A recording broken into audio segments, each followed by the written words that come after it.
This is Julia Mazzaferro and Georgia Nelson. We're interviewing Martin Toth. Do we have your permission to do this interview? Yes, I do. Okay. What's your name? Martin Toth. And where did you grow up? I grew up in Kécsopron, Hungary, a small farm town, which was only about 1,000 people in the town. And What was it like there, and who controlled Hungary at the time? Hungary, at my area where I grew up, the whole area is flat. It's a farm area, and they were 3 roads in 1 kilometer between each road, about 7 kilometers long. And they grew all kind of corn or wheat and all kind of other crop what they needed on the farm. so who controlled Hungary at that time? At that time, when I grew up, it's a Communist Party controlled the whole Hungary, and they were working on the farm against farmers so they can give up their farm, so they can join to the collective farm. But nobody wanted to do it. But finally, they taxed them so high that they had to give up the farm, and the people worked in a collective farm. How strong was the Soviet influence, and can you give examples? Well, Soviet talked to the Communist Party, and they were taking care of all the problems. They have a big influence on Hungarian people and everybody else. So was it unsafe at Hungary at this time? What was it? Was it unsafe in Hungary? It was safe, but nobody liked the Communist Party because they were trying to collect everything. They taxed everybody, and otherwise was pretty fair, calm. I was just a kid.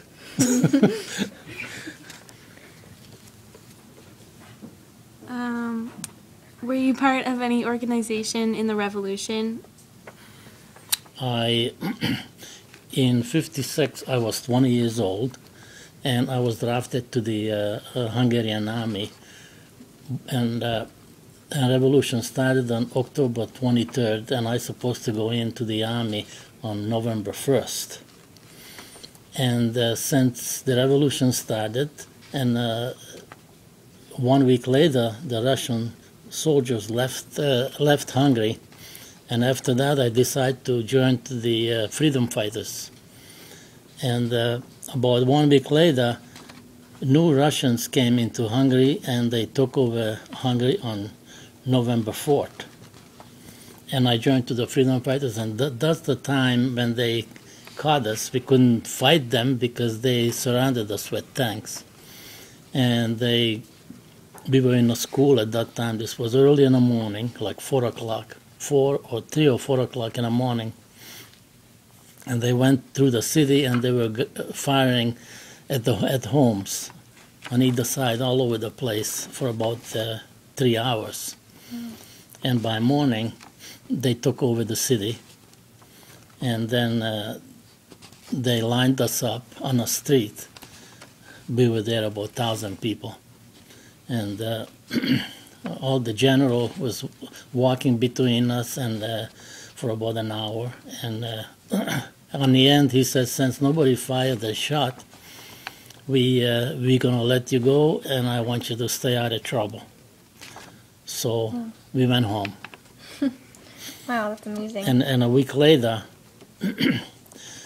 my friend Andrew got together, and we were talking about to leave Hungary to Austria. And because I don't want to stick around to find out what's going to happen to me. Yeah. Because since I was drafted to the army, I was supposed to fight for the country, not against it. Mm-hmm. So 1 week later, we got a map, and I think you have a map over there. Yep. And it will show you which way we went. Mm-hmm. So when you decided to leave, did you have any idea where you were going and how you were going to get there?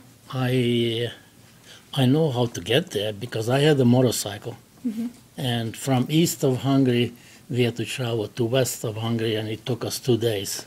And it was, the roads were not that good, so it was a pretty slow commute. And I knew I want to go to Austria, but I didn't know, and I know I want to go to United States, but I don't know how I going to get there. Not at all.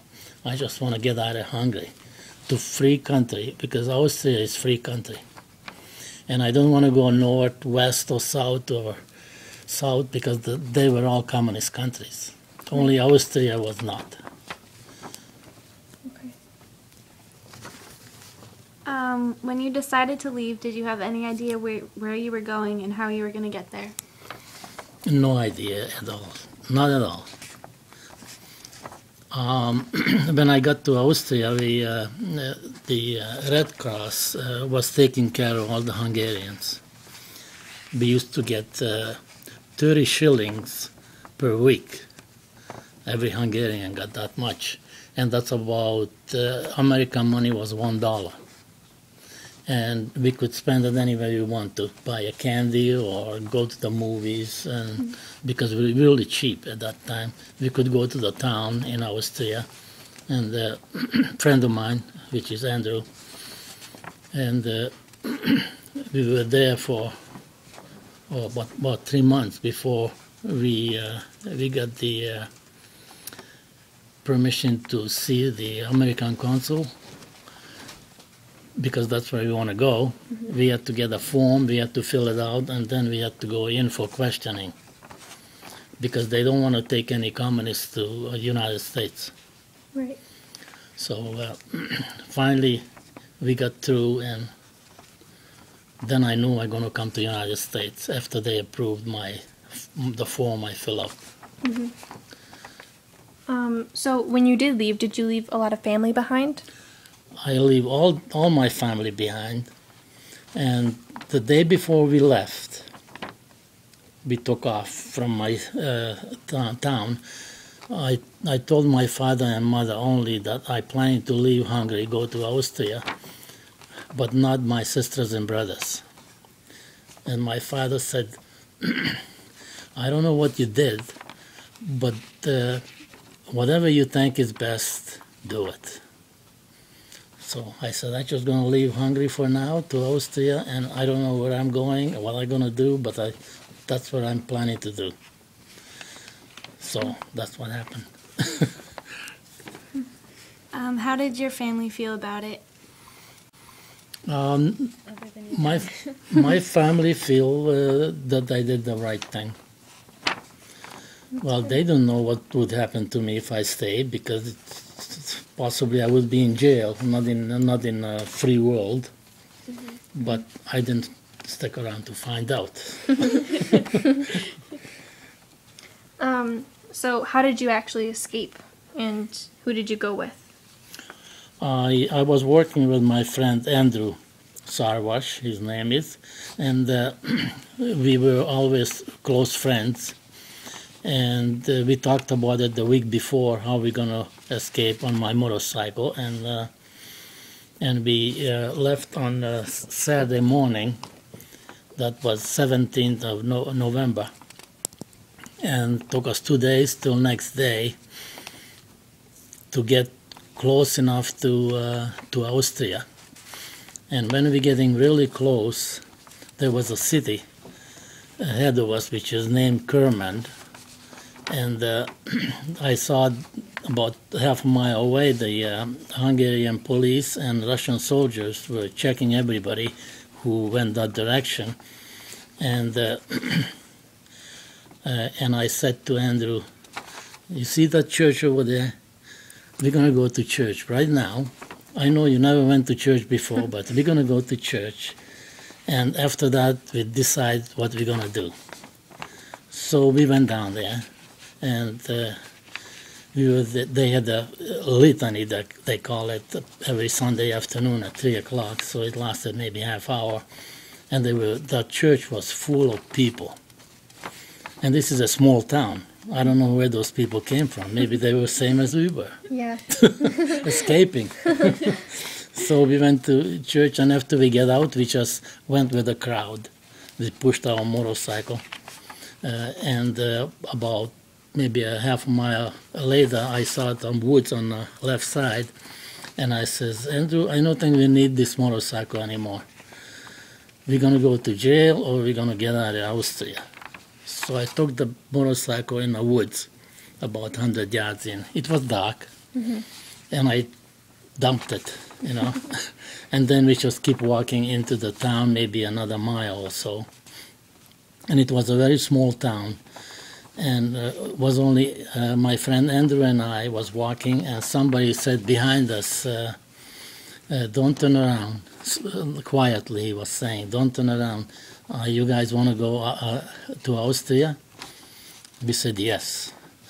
Okay, slow down, and I get ahead of you.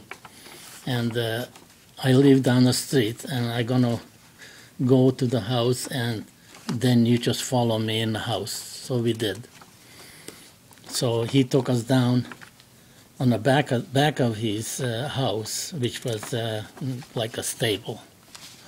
And he says, you wait over here, and I go to the border and talk to the soldiers over there and see what they're doing. So he came back about an hour and a half later, and he says, it's all set, we're ready to go. So he just followed me, and when we get fairly close to the border, I will show you which way to go, and I tell you then when we get there what to do.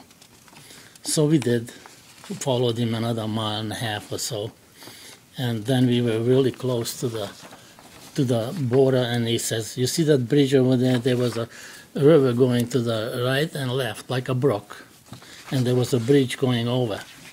He says, when you go over the bridge, you just keep going straight. Don't cross the brook to the right or left, because you'll be back in Hungary again. So when we stepped off the bridge, well, it was a small bridge, and somebody said behind bushes, stop or I shoot. I says, yeah. We hold our hands up, and he says, come closer, one of the soldiers said. And he says, where are you from? And I told him, from Békéscsaba, that was the city where I lived with my grandmother. And he says, I'm from there too. What's going on over there? Come on and tell us. Tell me and what to say. So he was walking with us close to the border, and somebody was whistling. And on the border guard, there were always three soldiers walking around, and these other two soldiers were further away. They were whistling to him, signaling if he's all right. And he was whistling back. And then we met them later on. And when we get to the border, when he showed us where, it was plowed area, about 30 yards wide. So they'd be able to tell if somebody went over, make the footsteps, you know. So when we got real close, Andrew and I gave them all Hungarian money to the soldiers, and then we said goodbye to him, and they waved to us, and we gone across that plowed area. And I was having minimum steps as possible. I make sure I don't step on some kind of a mines or something like that. And we were walking down that way, maybe about 300 yards, and somebody was yelling out, "Come on, see here." That means "come here" in German language. And that was a Austrian border guard was there, and he says, "Come on, see, come on," to follow him. So we did, and about a mile down, there was a guardhouse. And by the time we get to the guardhouse, there were about 50 people following him who were crossing from the sides. Wow. So that's how it got there. And I went after that in the guardhouse. We were there till morning, and there were over 100 people there by then. And then they took us by bus to Graz. That's the closest, biggest city in Austria. Wow. So the man that helped you find the border, did you ever see him again? No, No. I didn't. I don't know who he was. Yeah. I haven't seen him really. No, I haven't. That's I would amazing like that he to go. helped you. I would like to go that way if I would go back to Hungary, but it's way on the other side of Hungary. Not where I go. So, after you got to Austria, did you go to America after that? Where? You went to America after you went to Austria? Oh, after I went to I came to United States. You say in February 28th. I came to. It was last February. Was 65th escape anniversary. Yeah. That's when I came to United States on 1957, February 28th. Okay. How much English could you speak when you got to America? I don't know any English, not even how to say hello or goodbye. And when I get to, because one of the American family took me in, and they were teaching me through dictionary English, and sometimes we were visiting their friends, and I got messed up so many times. When I was supposed to say hello, I said goodbye, and they said, "Where are you going? You just came here." I don't know any English before I came here. What was it like to move to a new country with a different language? It was different. It was really nice that everybody could go anywhere they wanted. Nobody checked anybody. Like in Hungary, if you want to leave the town for a day or two, you have to go to the police station first and report where you're going, and then you can go. And you have to be back when you said you're going to be back. Yeah. But over here, you just go anywhere you want to. You just keep going. That's what I like about it. Free. To be free, it's important. Excellent. So, what resulted from the revolution? Was it successful? It, in a way, a little bit was successful because they were not as hard at the people. They let them do more things free, but it was still communist country, because when we went back to Hungary 12 years later. Or I skipping? I going too fast? That's okay. Yeah, okay. 12 years later, which we were married. We had 3 boys by then, and that was in 1969, and when we got to Hungary, I look out the window in the plane, and the soldiers were all over the place, like ants. Wow. And I says, here they are waiting for me out there. I was scared. And when we got off, we went to the airport. They took us by bus. There was nothing like over here. Mm-hmm. And they were looking for our passport and the permission to visit Hungary. I don't know what they call that. Visa. Yeah. That's what they call it. And we had our visa before we even left. So we didn't have to fill out the paper. Like a lot of other people from Europe, they came to Hungary, they had to fill out the visa, see if they can get permission to visit. But we didn't have to do that. So it was fairly fast.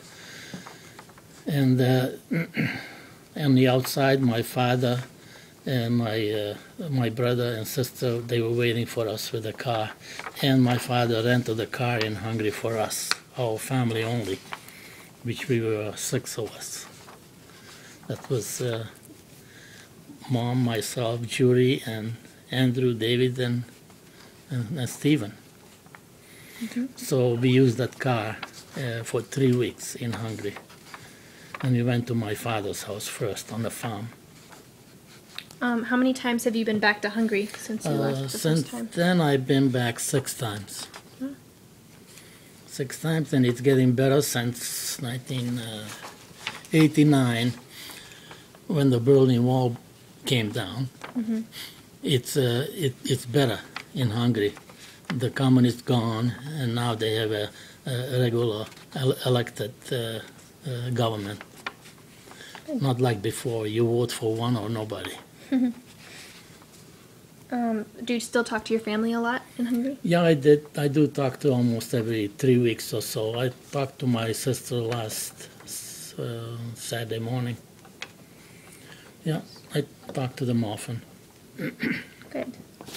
Are you glad that you fled when you did and with the choices you made along the way? Right over there, yeah. Okay. I'm very glad that I came here, and I made a good choice. I'm lucky man. Like 6 years later, I become American citizen, and I got married in the same year. That was in '63. And the next 9 years, we had 6 kids. One of them died, but 5 are alive.